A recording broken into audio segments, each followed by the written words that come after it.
What's going on, good people? Rashid here with M2G Exterior Cleaning Services. I got a quick house I'm gonna knock out real quick. I realized that a lot of people don't want to see my face. They want to see the jobs. They want to see the videos of the houses and stuff being done. So we're gonna make it quick. So put an ad up online. Got this quote. Got a message, said, hey, shoot me a quote. I said, sure. Shot the quote. Got the job. I'm here now. This is gonna be the dirtiest side. Come around back, not too bad.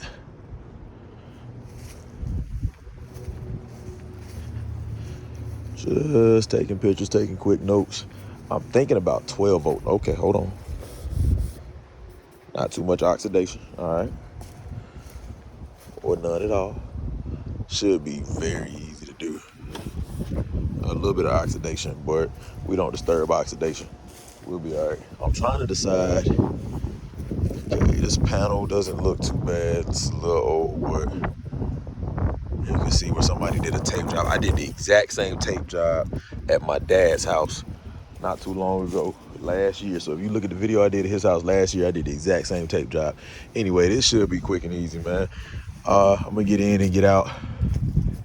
That don't look too bad, but I'm going to avoid that. But we're gonna make this quick. I don't know if I'm a 12 volt or not. It's a one story, but it's a little windy. I don't know, I might not. We'll see. Let's get rolling. Okay, let's talk about it. Honestly, I'm not happy.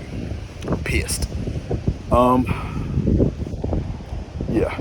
So as far as the house goes, house looks great. This is why I say you can't tell me I ain't good. If you tell me I ain't good, you fucking lying. You just fucking lying. So stop doing it. This is what I do. House looks great. Everything came out the way I wanted it to. These gutters, a lot of the paint has already faded off these gutters. Like, that's pretty much aluminum showing. He already knows it. He even asked me about replacing them. I told him I don't replace gutters, but I do know somebody who can. So I'm gonna get him that information. The whole house turned out great. Absolutely love it. I did not spray directly into that. I did make sure I sprayed around it, tried to avoid it as much as I could. This area up here, I hit that twice. Like, I came back and hit that twice, and that's still not coming off. So that's just the color of that aluminum, and there's not much that can be done about it. All of that down there, that's mortar with that concrete, not much I can do. But overall, as far as the house goes, I'm happy.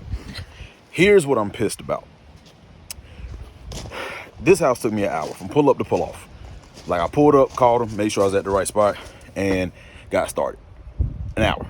So I'm not upset that it took me an hour, because I can do a job in an hour. That's not a problem. This house honestly should have took me 30 minutes. And it did take me 30 minutes. Here's what fucked me. This little shit here really got to me. And it's probably just time to let it go. And again, I take this piece off. There's a seal, there's a ball in here with a spring and an O-ring, and sometimes that ball gets stuck to that O-ring. So I pull this off, get the ball unstuck, soap the house, I'm good. Go to rinse the house, and I'm pulling water, I'm rinsing. This side was very terrible, had to go back and redo that side. So when I go back to water, my downstream stopped pulling. So I'm like, when I go back to soap, my downstream stopped pulling. So I'm like, fuck it, all right, cool. This is why I got a 12 volt. Here we go. Let's go talk about that. So my 12 volt hose, again, is just garden hose. This ain't gonna work.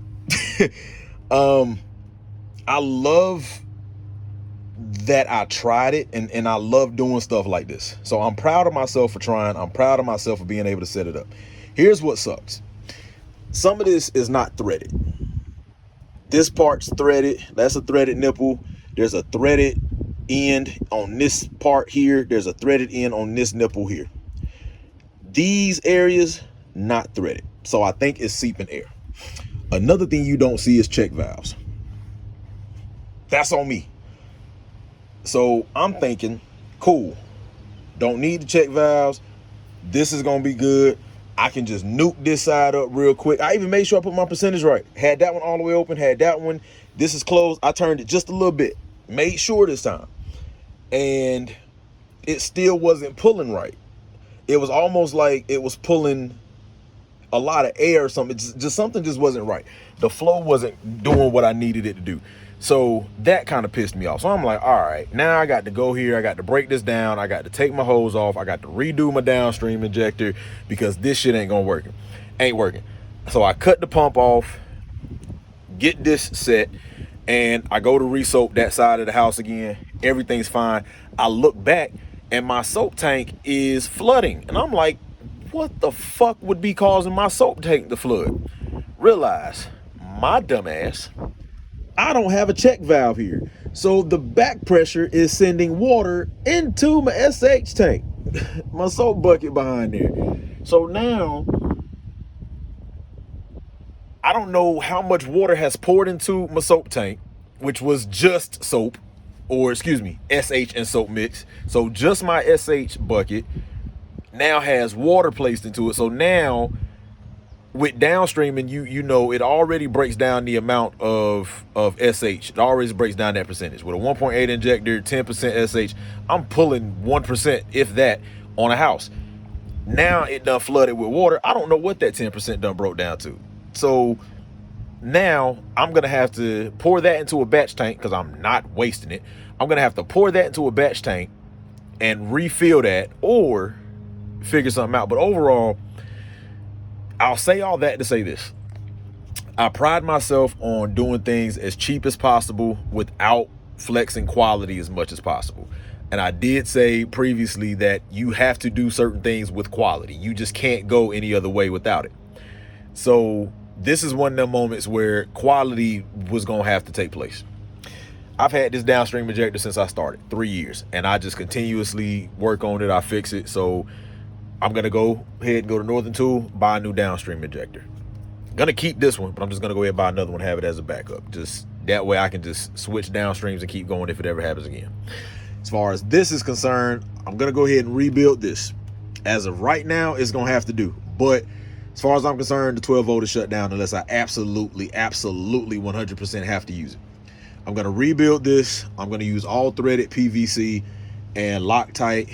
I tried that liquid shit for the first time. Like, it wasn't the blue one, not the clear blue, liquid blue, whatever blue stuff you use for PVC. This one was like a white one, but I don't really care about that. I'm going back to what I know, which is thread tape. I've always used thread tape anytime I had to seal something off like that, and I've never had a problem, ever. So I'm going back to thread tape. I'm gonna redo this with all threaded PVC and figure out what I can do. But overall, you got to know how to do stuff. You got to know how to fix stuff. And I'm not upset because, again, it took me an hour. So, yes, a 30-minute job turned into an hour-long job. However, I still got it done in under an hour, and I still made over $100 in an hour. I priced it accordingly. You know, I priced it what I would price for my area in square footage, and I know the guy, so I didn't hit him over the head. And it was a job that I honestly thought was going to take me 30 minutes. I was like, yo, cool, $100, more than $100 in 30 minutes, I'll be fine. But it is what it is. I'm going to go work on some stuff, pass out some flyers, figure some stuff out. Y'all be good.